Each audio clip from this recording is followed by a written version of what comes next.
United States of Lead is an informative podcast that may contain sensitive material and the occasional F-bomb.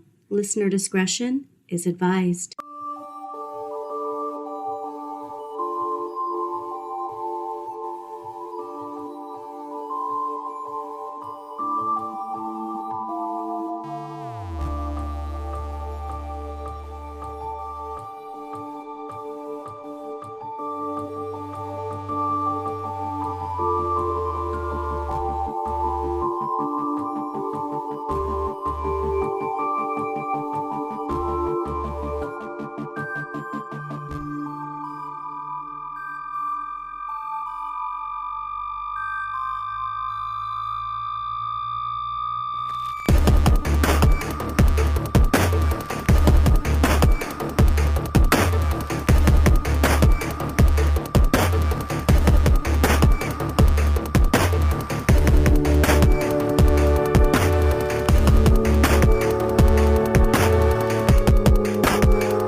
Welcome to United States of Lead, a podcast about the history of lead poisoning and lead poisoning awareness. Today, I am joined by Eric Ritter, who is the founder and I guess I can say CEO of Skittis, which is this amazing lead poisoning testing company. You explain yourself because I'm doing a terrible job. Sure. Like you said, my name's Eric Ritter, and Skittis is really, I don't even know how to pronounce it, to be honest. It's a Latin word. I was going to ask you. Which means to know or understand something. And so when I made this, it's a DBA for my main company, which is called Spirokeet Research Labs, and we make consumer products. And the first thing I ever made was a reagent test kit, and it wasn't for lead, but I used the Skittis imprint for that because it was the same idea. Reagent is something that you take chemicals, you react them with unknown chemicals, and it causes a color change. And that's how you determine what you have when you don't know it. Okay. And, I was selling reagents for something else. Then I turned to lead because I saw this was a even better opportunity and I could, go forward with this. And that's how it started, with the reagent testing is I was familiar with it and I knew that I could make it at a really drastically reduced cost because at the time 3M's lead check product was the really only viable lead testing consumer product that existed. Yeah. But it was so overpriced. $5 per swab is prohibitive. And the technology inside the swab was really over-engineered for the sole reason of being patentable. And it worked for 20 plus years. Nobody really made any effort to make anything to compete with it. It's kind of shocking. It is. But at the same time, I think chemicals are kind of like a big barrier to entry for a lot of people because who knows, chemistry, it's so, everybody does chemistry. If you ever bake a cake, you're doing chemistry. Exactly, yeah. But it's just when you talk about what's a reagent, who would be even interested in this? And for a long time, I didn't think that there was much, I knew that there was a static demand on Amazon for lead testing kits. First of all, I didn't understand why the people would buy them. And then once I understood that, which is after fielding all these customer service calls, people would say, my child has been poisoned. He's got a high blood level. And now I'm trying to find the source. And then I would be like, okay. And then think to myself, wow, their kid was the initial test. Yeah. Not my test kit. They could have very easily. Yeah, it's not preventative. This is reactionary buying because of it already happening. Yeah. Yeah. And I'm sorry. I wish I could have given them a test kit sooner. And then they would have not had this issue. And they could have just said, oh, okay, we have a potential problem. We have to be careful of this. Instead of finding out that there already is a problem, that's stressful. Yeah, absolutely. That's part of, the fact that we don't have, and not just here in the United States, but globally, adequate understanding of just how prevalent it is. People really do believe that it's not a thing, that it's in the past and it's not here. And that's obviously part of the frustration that caused this podcast to start. Yeah. So as far as, okay, so you made this product, right? And so is that kind of where the onion started peeling back of was it bigger than you realized because of all of this influx of understanding through people writing in the comments and reviews and stuff like that? I really didn't think that much of it. This was in 2019 when I made this. I didn't. Okay. I'm 32. I'm 31 now. So I was like 26 or something at the time. And so I didn't know that much about stuff.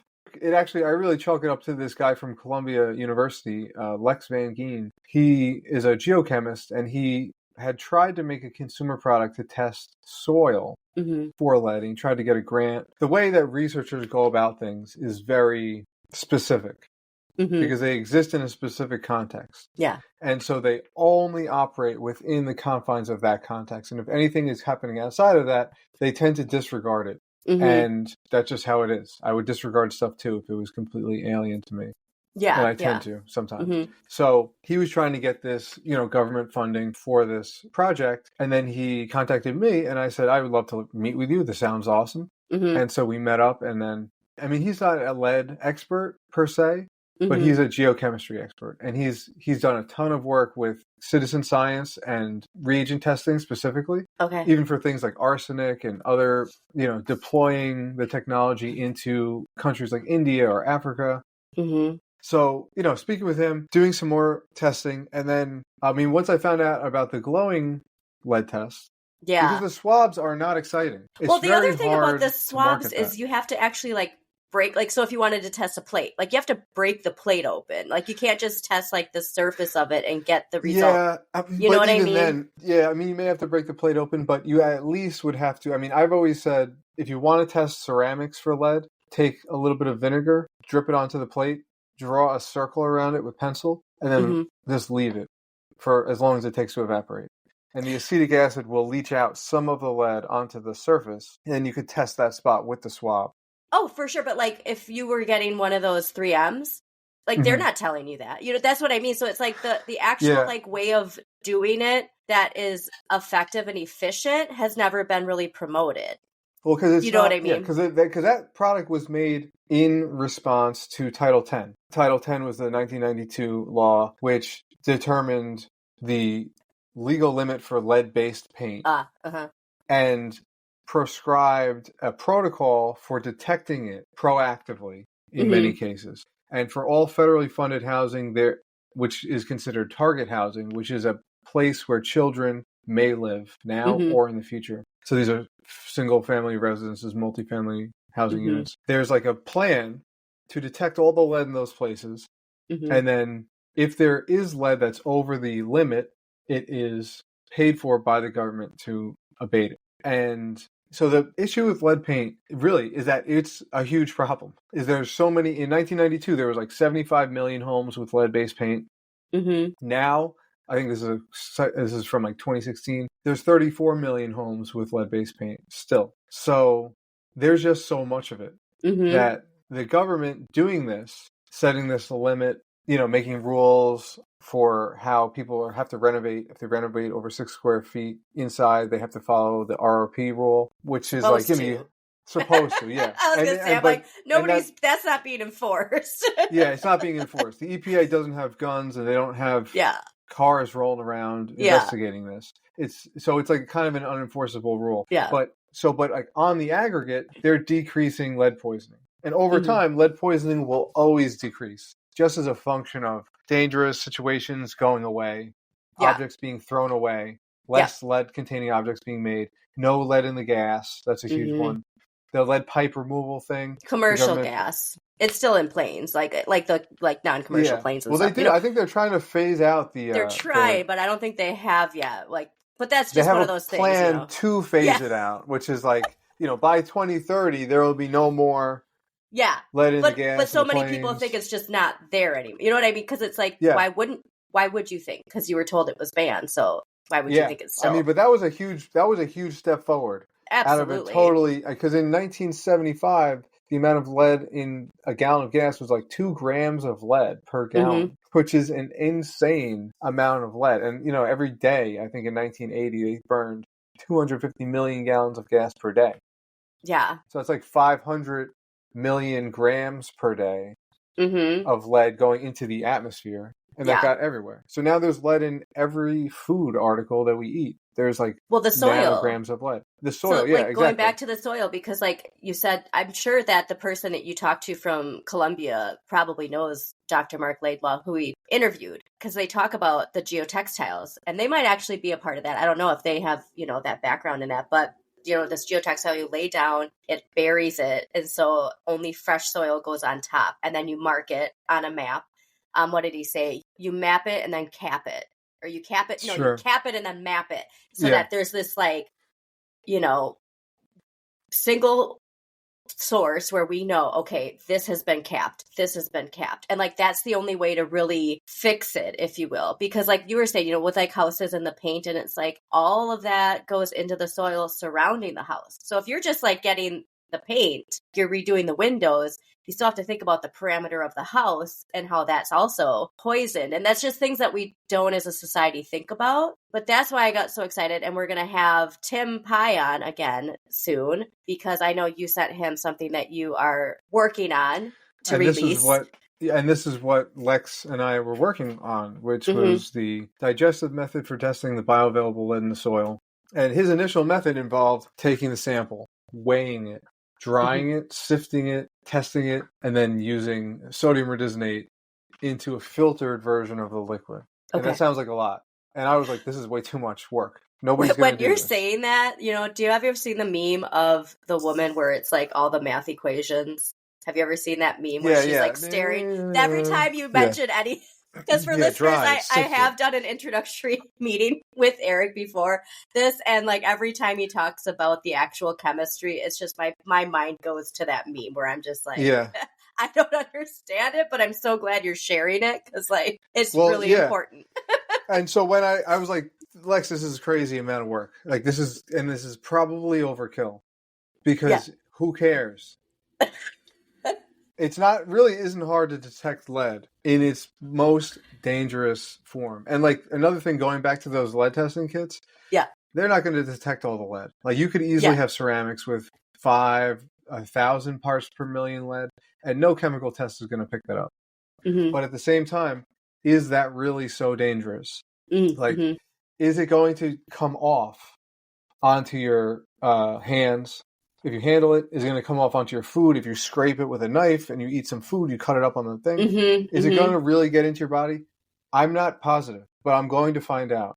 Yeah. And I think that's a really important thing to contextualize how dangerous these objects are, because if something contains some lead, it may not be dangerous. I know the legal limit for child use items is 90, but if a child is handling an object and has 500 parts per million, I'm not sure if that's dangerous or not. Like, the main risk to that child remains paint, if they live in a home that has paint built before 1978, the water, if their water contains a lot of lead, if they're playing with some object that is teeming with lead so much that it comes off, or if they're playing in the soil. Yeah, the soil. Lead.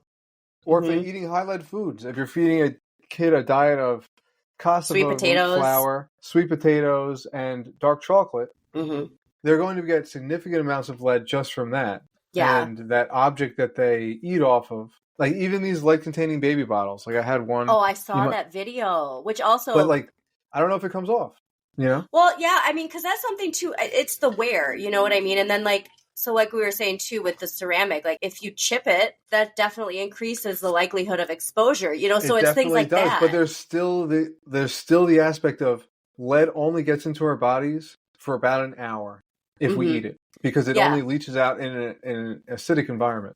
And the stomach will empty into the small intestine, which is really alkaline. It's like pH 11. So it goes from being like pH 1.5 hydrochloric acid in the stomach to pH 11 in the small intestine. So no more lead is going to get into your system once it gets into that small intestine. So ingesting, if you do it, ingesting, not inhalation. Yeah. If you do ingest something that has lead, it's really like going to get into you for an hour. So like if you eat a piece of ceramic, like a big chunk of ceramic. Oh, I hope to God nobody's eating ceramic. I wasn't saying that as far. I was saying leaching onto the food that they're eating. Oh yeah, if you have like a chip spot, you'll increase the surface area and it may get into it more. Yeah, and this is.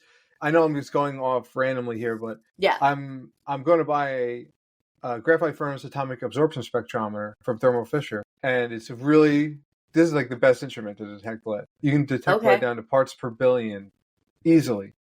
And I'm Cool. going to find out how much lead comes off of all the objects, like how much you would actually get if you were exposed. Because if you, let's say you have an item in your house, like, but if you have this much paint, Yes. A comparison, yeah. that's where you're going to get, what's more dangerous, like a Pyrex bowl with lead on it, or Mm-hmm. like this much paint. And I think that the primary places where people get poisoned are really paint, water, maybe soil, and the Well, consumer products. You probably get some lead exposure there, but you should look more into the soil because Mark was yeah, very assertive of saying that's actually the number one exposure is soil and that we're not actually paying attention to it it very because well it's may the be, but airborne inhalation that you 100% absorb. And then Mhm. ingestion, it's only like 40 to 60%, I think you actually absorb of the lead. Sure, yeah, But yeah, I love the idea of you doing this for showing people the logical and rational because we talked about that with Tim, how yes, lead is scary and yes, we have it everywhere and yes, we're exposed every day, but let's do the worst first. So there's this idea like it's yeah, everywhere and that's scary, but like there are things that are more severe than other things. So let's bring it down a bit and like get to those worst first and then expand. So like you saying how like you're going to see what's the worst first is Mhm. amazing because that's what we need to be doing. Certainly, yeah. And so if you test something with a swab or you test something with a glowing spray and it glows or it turns red, that's the worst. Mm-hmm. That object has so much lead on the surface that it's willing to react either with the sodium rhodesonate or with the methylammonium bromide and create these colored complexes that are visible. Yeah. And that's super dangerous. Like that's definitely going to get on you if you handle it. If you ingest it, there's tons of lead in that. So that's why the 3M, they never advertise that it can detect in ceramics. Because at the end of the day, I don't want to like speak about other people's ideas, Mm-hmm. but the person who invented that 3M swab, did they really go forward and try to get rid of lead poisoning? They made an invention, they patented it, Yeah. and I don't even know if they would have been able to defend that patent in court. Nobody ever tried to fight them on that. Nobody ever made the same thing and said, listen, you really think that patent is legit? We're going to find out. And the patent people, like the laws surrounding patents, Yeah. they allow for this kind of confrontation. There's a big case that went to the Supreme Court, in fact. It's called KSR v. Teleflex, and it was about combining basically like a remote control or a remote control component to a throttle in a car. And a KSR or Teleflex, I don't remember who, was saying, we patented this. You can't make this. It never existed before. And the other party said, you can't patent that. It's obvious to somebody who is skilled in the art of doing this to combine those elements if they were motivated to have a throttle control unit that was remote control. Like it's not an Mm-hmm. invention. It's just an assimilation of objects that hasn't been done before, but it can't be patentable. So like, is the 3M lead check swab with the 2 crushable ampules something that never existed before? Yes. Mm-hmm.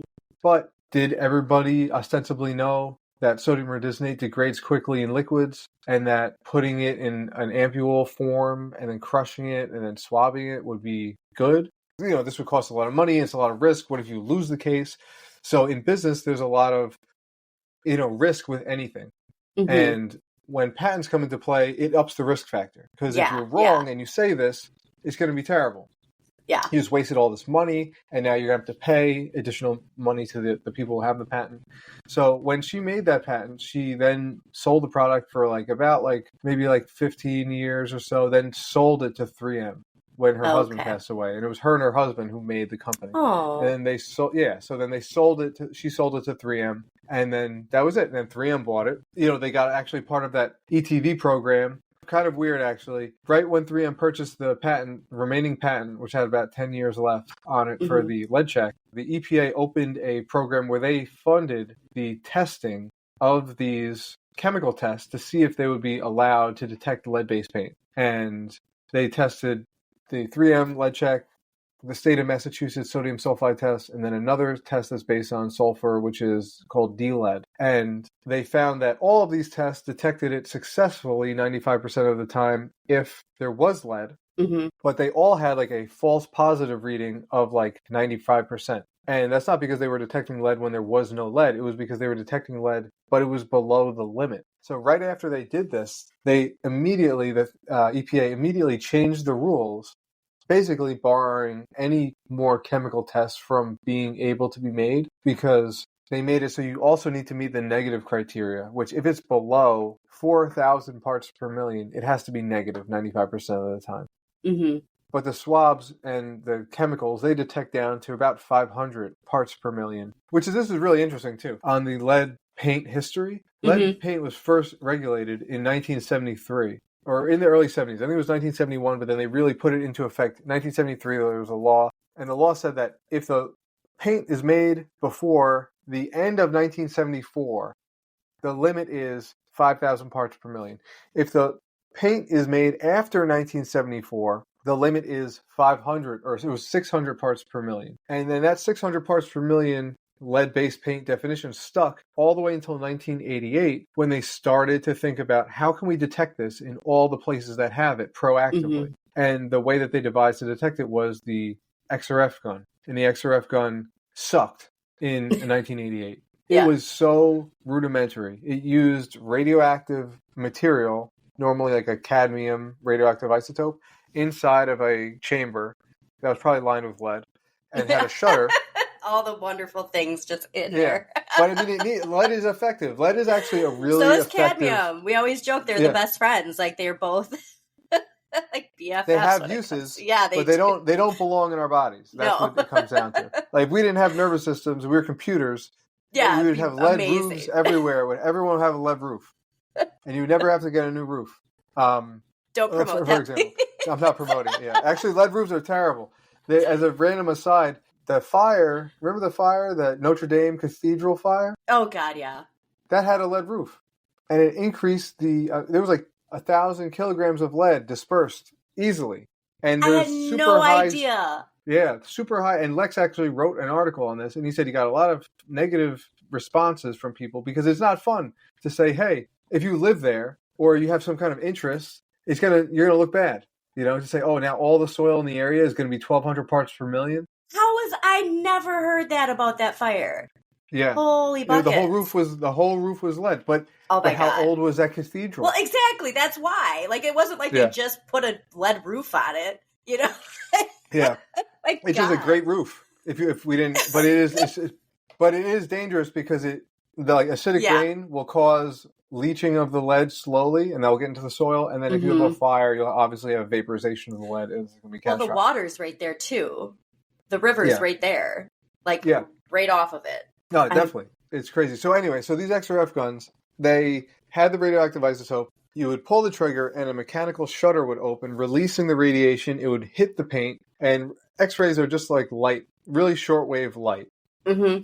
So it's so shortwave that it goes right through like my arm, but then it's not skinny enough that it doesn't hit the calcium and phosphorus in my bones. So that's how you get an X-ray image. Mm-hmm. So these X-rays go in and they hit lead atoms in the paint, and then they make them glow. And then that glowing X-ray light bounces back and it hits the detector window, and then it knows how much lead there is. So in 1988, they updated the limit, or rather they updated the definition of what lead-based paint was, and they said that it was paint that contains 1 milligram of lead per square centimeter. And this was actually a pretty smart way to do it because it's really easy to have, like, let's say, like a window that's this big. And when you shoot X-rays into it, the amount of glowing lead, it's easy to deduce how much lead you have. And even if it's overpainted, you can still detect it. And that's why XRF technology is great. But at the time, the limit was 5,000 that it could really detect.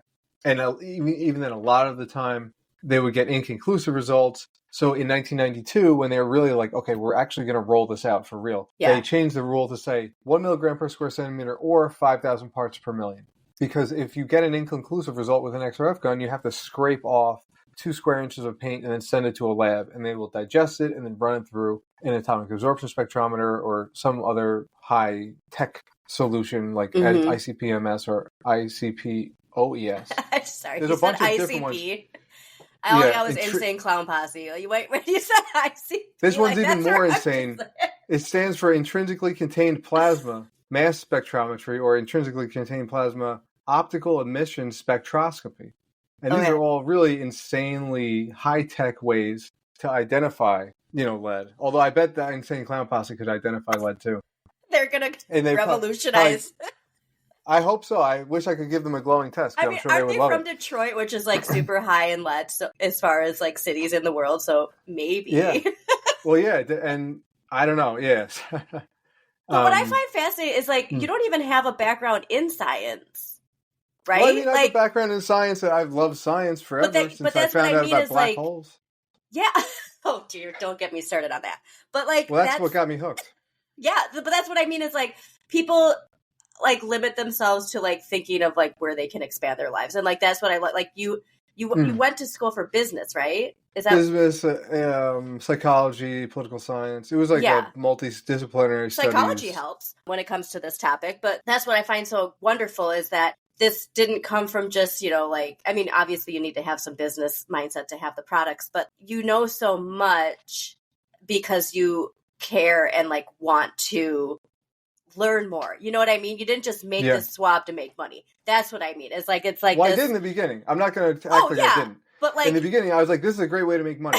This it's other big super company easy. Yeah, is solely asleep at the wheel. This yeah, product sucks. It's yeah, overpriced for no reason. yeah. I can get the same results, with this cheaper method.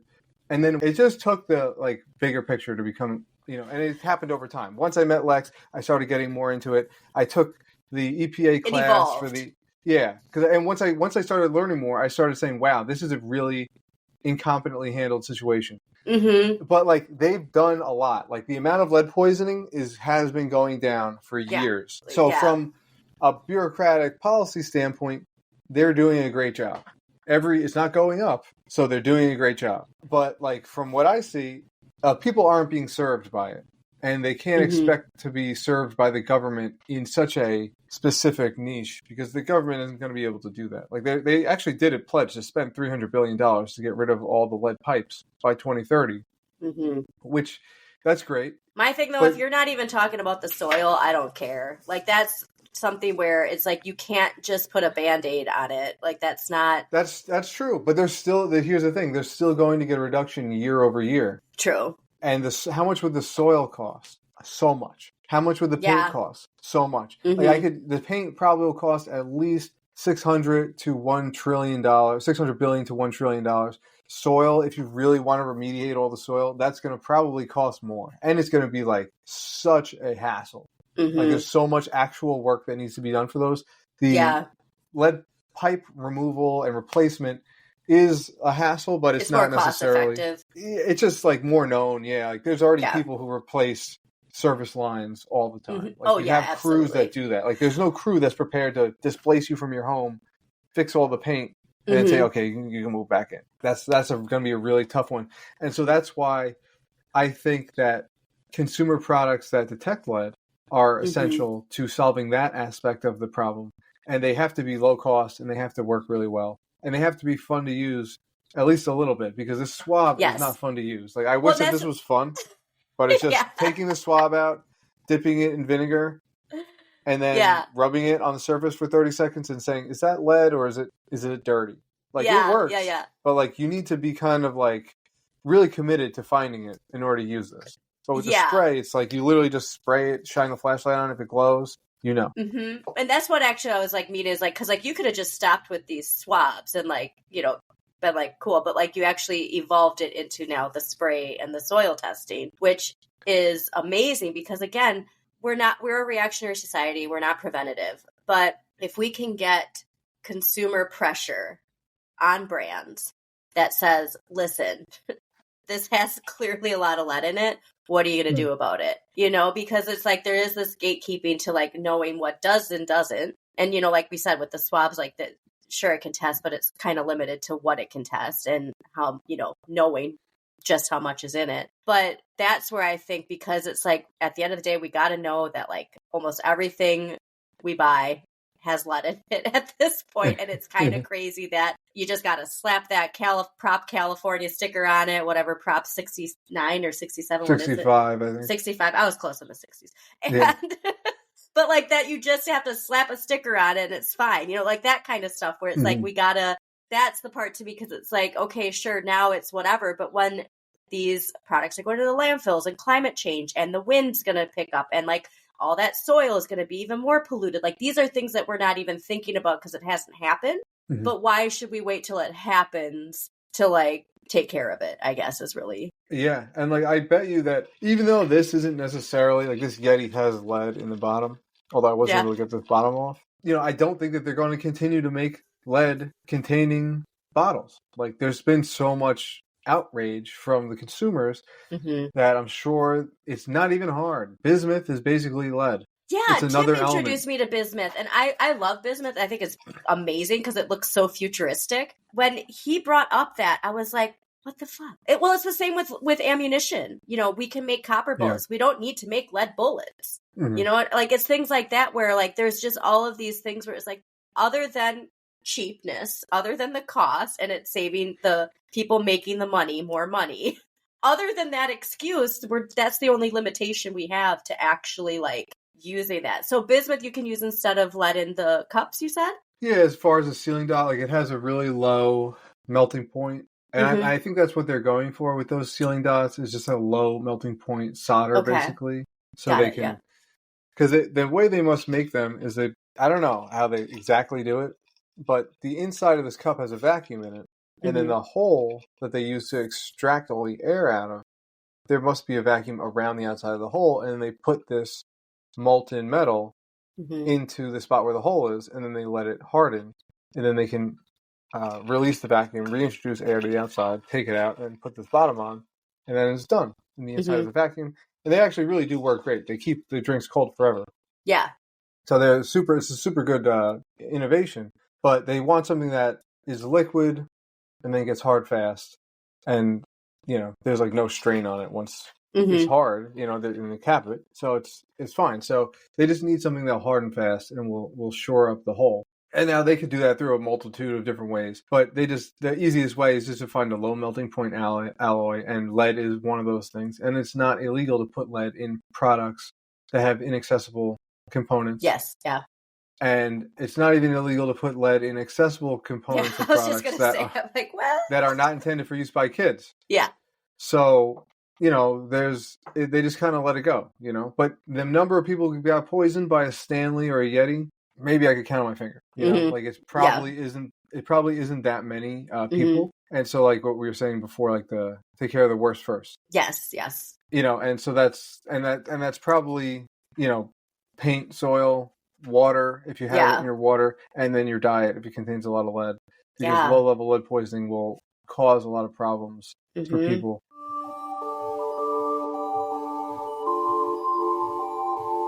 And one more thing about the paint. What I was saying about the paint before, I just want to get back to this. Yeah. I think it's so important because if you have like lead-based paint, so that was a great move in 1992 Title 10. That was a great move initially. It was proactive, but there's a huge drawback, which is that it's 30 years later. The limit is still 5,000, and the XRF guns can detect way below 5,000. A limited detection for my unit is 12 parts per million, and it was made in 2017. And so like they can detect it. And I was at the EPA conference in November, and they said the XRF people were like, yeah, we can detect down to 500 parts per million for sure if you want to lower the limit. And the EPA guys, the policy guys were like, no, Of course. we're not going to change that. I don't think there's any indication that we need to change that, because the indication would be that they instantaneously would have to spend a lot more money. Mm-hmm. And that's a big ask for the EPA, because all the EPA does is cost the government money, and all they do is cost businesses money. So nobody likes the EPA except for us. And there's so much like, people with a big coal powered diesel truck, would be like, oh, the EPA, they suck.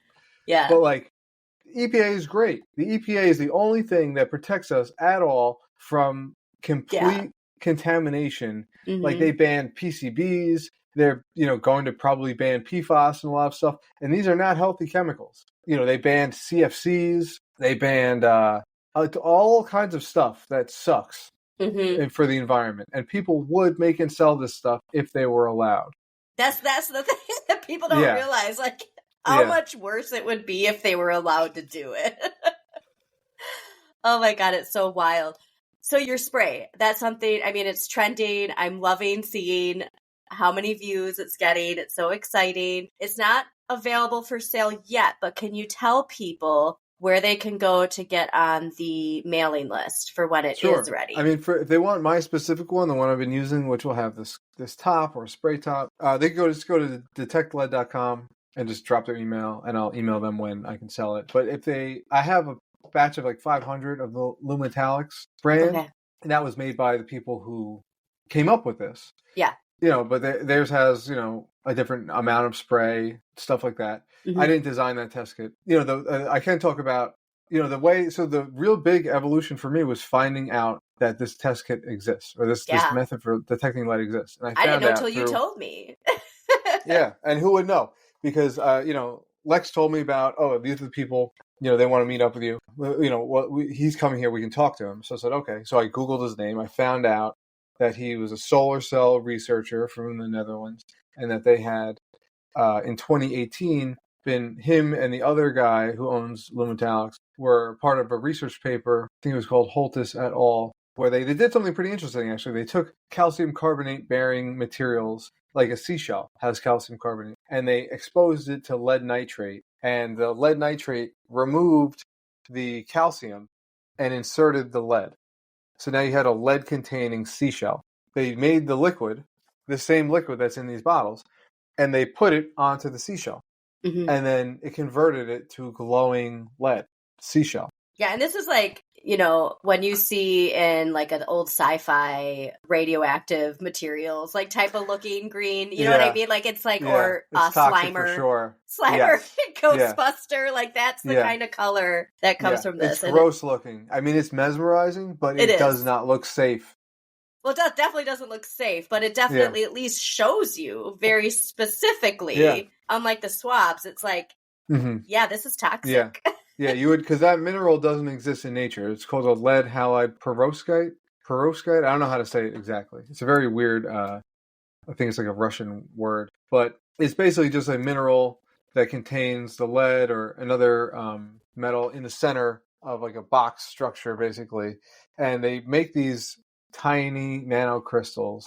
Sometimes they're referred to as quantum dots. And they reflect light through the crystal, and it's a semiconducting material, so it kind of changes the wavelength of the light when it comes out.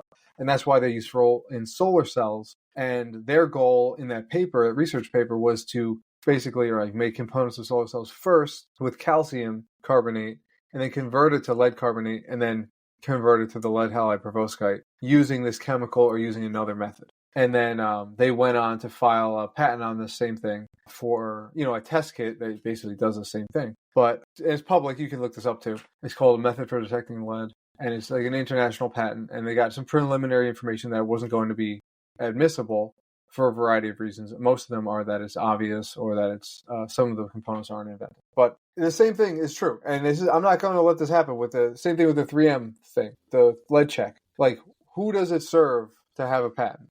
Mm-hmm. I understand that patents are important, because why would I ever get out of bed to do any innovation if somebody else could just knock it off, and I spent all this money to do it? But, it's not, this isn't the use for that. Like, this isn't that. Well, it's the difference of like a patent on something that is meant to help save people versus a patent on something that's like, I don't know. A scrub daddy. Yes. Sure. What is it's that? Kind of like, it's a scrub daddy. You don't know what that is? I have no idea. No, I do not. It's like a smiley face brush that you use in your sink. Okay, never heard that term Well, before. it's a patented a thing, but it's like, of course, I don't think that has a patent on it. Yeah. But then again, same thing. Nobody's probably ever made a scrub daddy and said your patent sucks. Yeah. Let's fight ShamWow, about it. I'm sure that one, I just thought of ShamWow. I'm sure there's a patent on ShamWow. Patents are mostly just for scaring people away. Like, I have a patent pending on mine too. Yeah. But like, it's on specific components that I think make the thing better. It's on a non-toxic reference sample. Like, these aren't necessarily whatever, and I don't even know if, to be honest, the lead detection thing, it's kind of almost like insulin in a way. Like, it really is important. Yeah. Like, there's certain things where it's like the patent, like if it's to save lives, there shouldn't be a gatekeeper as to how that can be shared. Yeah, I think so. Yeah. And the people who made the insulin. There was like 3 people or so on it. Yeah. 2 of them were like, no, we got to patent this. We got to patent it. And the third guy was like, you guys suck. We're not patenting this. This is like, we shouldn't patent this. We should make it so everybody can get access to it. Because if you don't have insulin, you have type 1 diabetes, you're going to die. Yeah. There's no avoiding that. So, and they did the right thing with that. And so. Well, and they promised, they tried to demand that like this price will never go above this. And like, we're told, yeah, sure, we won't do that. And then it's like, what happened? People can't afford their insulin now. Like that worldwide, but specifically here, that should just not be allowed at all to price gouge people to save their lives. That's insane. Yeah, it is insane. I think it's really a bummer when that happens, but that happens all the time. But oh God, yeah, yeah. But we got. It's a very difficult topic to navigate. But I hope that. I mean, it's not like you can't make this. Like anyone can make this. If they get in the U.S., if they go get a DEA registration, they could buy methyl ammonium bromide and they can make it into a product. Please don't try this at home. Please don't try this at home. Oh, the methyl ammonium bromide is actually safe, but what I'm going to be doing is I'm going to be taking methylamine and hydrobromic acid and combining them so I can make a much cheaper source of methyl ammonium bromide. So I can enable whomever, wherever, to make this for like virtually no startup cost. And that's what's great about what I experienced on Amazon was a very low startup cost to start doing business. When I made this product, it didn't even look like this. It looked way worse. It was crazy looking. It's like a Ziploc bag and just it could have literally been a Ziploc bag. It was just a longer tube, like the cap didn't really stay on. I had to put a piece of like tape over it. But it was like, it cost me like $1,000 to start. And I was like, all right, like, let me try this. And hey, like I probably sold like 150,000 units of this. Yeah. Like that's 150,000 people had the ability to find out what the hell was going on in their environment. Yeah. More than they would have otherwise. Yes. Yeah. And that's huge for them. Any person who's like, wow, I was about to sand this door that I bought. Or I was about to sand this, my paint in my kitchen. Yep, take the windows out. Yep. Exactly, yeah. And like that's really valuable to understand. Like it's just, there might be lead, like it's 2023, like there might be lead in stuff that's old. There might be lead in objects that are old, or even some objects that are new. I would say new. Go to the Dollar Tree. I'm sure that there's not even that, Target. I mean, I literally will look at and I forget to check for that sticker because at least like they have to notify you, but it's still kind of crazy to think that you have to check before buying it, whether or not. I mean, like even those mats that you bought, the car mats. Yeah, that was crazy, right? I mean, but it's just it's so common. We don't realize it's as common as this, but like we said, not to scare people, but to more like, let's deal with the worst first and figure this out, I would love if you would come on again because I feel like we have a lot more to discuss. But before we end, I want to plug, you're on Instagram and you will soon be on TikTok, but it's at Eric Everything Led, correct? Yeah. I got it right? Okay. And please, please, please, please check out his videos because not only can you see the spray happening, which is amazing. And also I love that you're like running into all these places. Like I love that. You have to go fast if you have lead defined. It can really just like open people's eyes up to like just how amazing this product is. I don't think until you see it, you can't be like, oh my God.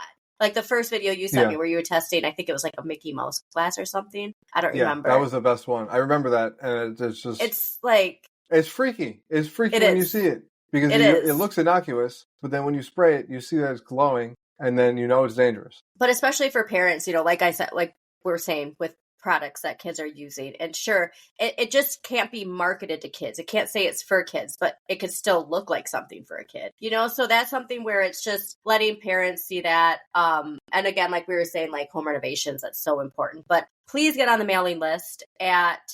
I already forgot the website. DetectLead.com. DetectLead.com. Oh, and that's something I didn't even get to the nose picking Alzheimer's. So let's talk about that next time because I'm seriously just, this headline is just, actually, let's just do it quick now because sure. That is something to me that is just so wild is like, I do social media for my career. It's part of my actual job, but so I'm scrolling and it's just nonstop. Alzheimer's linked to picking your nose. Don't pick your nose. It's causing Alzheimer's. I'm like, okay. Let's Google this. And then it's specific to this protein that gets produced because it's protecting your brain from foreign particles. And Mm-hmm. that's not the part the headline says. So people are just thinking like, because I'm inserting my finger into my nose, it's causing Alzheimer's, which is not actually the reason. And so that's just... but that's a lot easier for people to digest than saying you're disrupting the barrier for bacteria and it gets into your brain more easily if you are pulling out your nose hairs, you're picking your nose.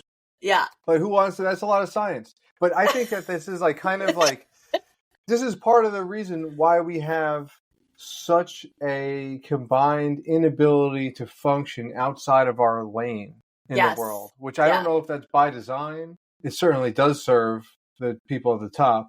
Yeah. Because like you don't want people who can do anything. You want people who can do one thing, and then you pay them a moderate amount to do that, and then that's what they do. That's what I meant when I said like you veered into this and the science and knowing so much. It's like society isn't structured for you to do that. You should have just like been over here and like stayed with this one. You know what I mean? Like that's... Yeah. I just wasn't willing to accept that because that just seemed like a terrible deal. Goodness. I was like, thank goodness, yeah.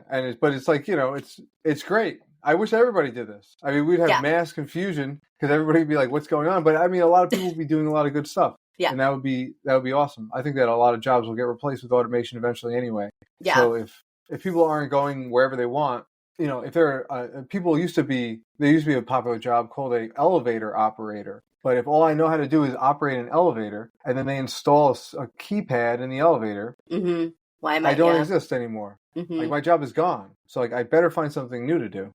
And so that's like random advice. Find as many things as you enjoy doing. Start doing them and enjoying learning about them. I believe we're in the age of that though. Like really expanding on all levels. Definitely. Yeah. But yeah, with that headline, like that's the thing I want to say because it's just so misleading because one of the foreign particles that your brain creates this protein for is lead. And so when it talks about, these foreign objects going into your nasal cavity, they don't even get into like what those objects are, which is again one of my frustrations because there are studies that link lead exposure and lead poisoning to Alzheimer's because of it going into your brain. And it was specific to the overproduction of this protein that they talk about in these nose picking articles that they just completely leave out. And is that by design, like that kind of stuff. But that's where it's just that frustration of people are in the dark because they're meant to be in the dark. You know what I mean? Like certain people want people to be in the dark. And again, just that headline, that catching headline of the absurdity, really, that nose picking causes Alzheimer's. Like, no, that's a really viral thing to share. Like we're talking about it right now because like it's so ridiculous, Yeah. It sounds so ridiculous, and it's so decontextualized because that's what news typically is. Because if the news is fully contextualized, it's not. They'll just copy and paste too. None of them have an original idea anymore. Every headline is harder to consume. Verbatim.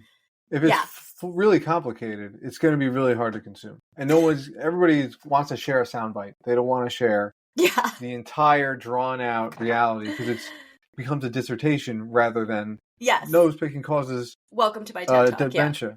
Yeah. This is where I'm like, why I'm bringing this up is because we have these things with misinformation, misleading stuff, because it's eye-catching, because it catches your attention, right? And that's why I love the products you're putting out, specifically that spray, because it's utilizing that concept, but for a good cause. You know what I mean? Because it's like you're using the mechanisms of that, of attention grabbing and instant and all that. But it's instead of this misleading nose picking causes Alzheimer's, you're actually using it to be like, watch me detect lead. And then now can do it too. It is wild. And that's what really got me like super into this, because I saw that there was a easy avenue to get people's attention on this. And like the swabbing, like I would have to jump out of a plane to make swabbing exciting.